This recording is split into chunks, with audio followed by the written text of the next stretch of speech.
विगत हो रही है जिसके भीतर अनेक विशाल वृक्ष हैं। इस वाटिका में मैंने अभी तक अनुसंधान नहीं किया है, अतः अब इसी में चलकर जनककुमारी वैदेही को ढूंढना चाहिए। वह अशोक वाटिका चारों ओर से ऊंचे परकोटों से घिरी हुई थी, अतः वाटिका के भीतर जाने के उद्देश्य से हनुमान जी उसकी चहारदीवारी पर चढ़ गए। चहारदीवारी पर बैठे हुए उन्होंने देखा कि वहां साल, अशोक, नीम और चंपा के वृक्ष भली भांति खिले हुए थे। बहुवार, नाग, केसर और बंदर के मुंह की भांति लाल फल देने वाले आम भी पुष्प मंजरियों से सुशोभित हो रहे थे। अमरायों से युक्त वे सभी वृक्ष शत शत लताओं से आवेष्टित हो रहे थे। हनुमान जी प्रत्यंचा से छूटे हुए बाण के समान उछले और उन वृक्षों की वाटिका में जा पहुंचे। वह विचित्र वाटिका स्वर्ण और रजत के समान वर्ण वाले वृक्षों द्वारा सब ओर से घिरी हुई थी और नाना प्रकार के पक्षियों के कलरव से गुंजायमान हो रही थी। भांति भांति के विहंगमों और मृग समूहों से उसकी विचित्र शोभा हो रही थी। वह विचित्र काननों से अलंकृत थी और नवोदित सूर्य के समान अरुण रंग की दिखाई देती थी। फूलों और फलों से लदे हुए नाना प्रकार के वृक्षों से व्याप्त हुई उस अशोकवाटिका का मतवाले कोकिल और भ्रम सेवन करते थे। मृग और द्विज पक्षी मदमत हो उठते थे। मतवाले मोरों का कलनाद वहां निरंतर गूंजता रहता था।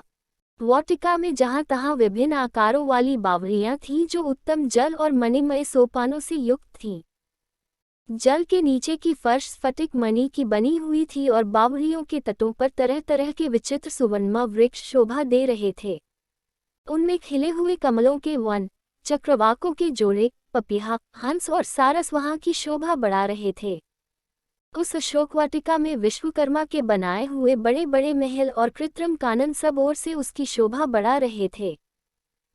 तदंतर महाकपि हनुमान ने एक सुवर्णमय शिंशपा अशोक वृक्ष देखा जो बहुत से लतावितानों और अगणित पत्तों से व्याप्त था तथा सब ओर से सुवर्णमयी वेदिकाओं से घिरा था। महान वेगशाली हनुमान जी उस अशोक वृक्ष पर यह सोचकर चढ़ गए कि मैं यहीं से श्री रामचंद्र जी के दर्शन के लिए उत्सुक हुई विदेहनंदिनी सीता को देखूंगा जो डेक से आतुर हो इच्छानुसार इधर उधर आती होंगी। यह प्रातःकाल की संध्योपासना का समय है और संध्याकाल एक उपासना के लिए वैदेही अवश्य ही यहाँ पर पधारेंगी। ऐसा सोचते हुए महात्मा हनुमान जी नरेंद्र पत्नी सीता के शुभागमन की प्रतीक्षा में तत्पर हो उस अशोक वृक्ष पर छिपे रहकर उस संपूर्ण वन पर दृष्टिपात करते रहे। उस अशोकवाटिका में वानर शिरोमणि हनुमान ने थोड़ी ही दूर पर एक गोलाकार ऊंचा 1000 खंभों वाला गोलाकार प्रासाद देखा जो कैलाश पर्वत के समान श्वेत वर्ण का था। उसमें मूंगे की सीढ़ियां बनी थी तथा तपाए हुए सोने की वेदियां बनाई गई थीं। उनकी दृष्टि वहां एक सुंदरी स्त्री पर पड़ी जो मलिन वस्त्र धारण किए राक्षसियों से घिरी हुई बैठी थी। अलंकार शून्य होने के कारण वह कमलों से रहित पुष्करिणी के समान श्रीहीन दिखाई देती थी।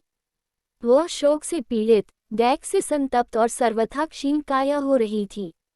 उपवास से दुर्बल हुई उस दुखिया नारी के मुंह पर आंसुओं की धारा बह रही थी।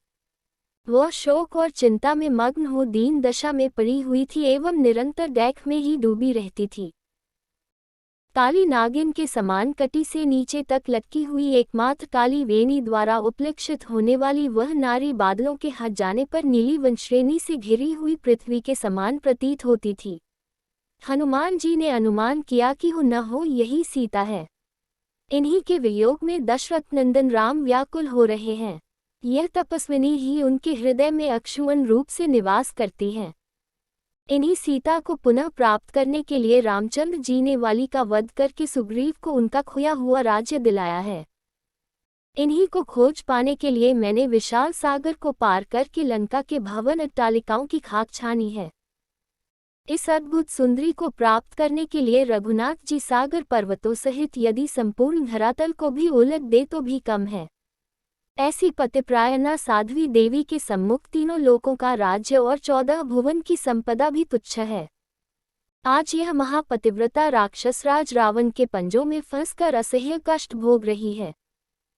मुझे अब इस बात में तनिक भी संदेह नहीं है कि यह वही सीता है जो अपने देवता तुल्य पति के प्रेम के कारण अयोध्या के सुख वैभव का परित्याग करके रामचंद्र के साथ वन के कष्टों को हंस हंस कर झेलने के लिए चली आई थी और जिसे नाना प्रकार के दुखों को उठाकर भी कभी वन में आने का पश्चाताप नहीं हुआ। वही सीता आज इस राक्षसी घेरे में फंसकर अपने प्राणनाथ के वियोग में सूख सूख कर कांटा हो गई है, किंतु उन्होंने अपने सतीत्व पर किसी प्रकार की आंच नहीं आने दिया। इसमें संदेह नहीं, यदि इन्होंने रावण के कुत्सित प्रस्ताव को स्वीकार कर लिया होता तो आज इनकी यह दशा नहीं होती। राम के प्रति इनके मन में कितना अटल स्नेह है, यह इसी बात से सिद्ध होता है कि ये न तो अशोकवाटिका की सुरम्य शोभा को निहार रही हैं और न इन्हें घेर कर बैठी हुई निशाचरियों को। उनकी एकटक दृष्टि पृथ्वी में राम की छवि को निहार रही हों। सीता की यह दीन दशा देखकर भावुक पवनसुत के नेत्रों से अश्रुधारा प्रवाहित हो चली। वे सुध बुध भूलकर निरंतर आंसू बहाने लगे। कभी वे सीता जी की दीन दशा को देखते थे और कभी रामचंद्र जी के उदास दुखी मुखमंडल का स्मरण करते थे।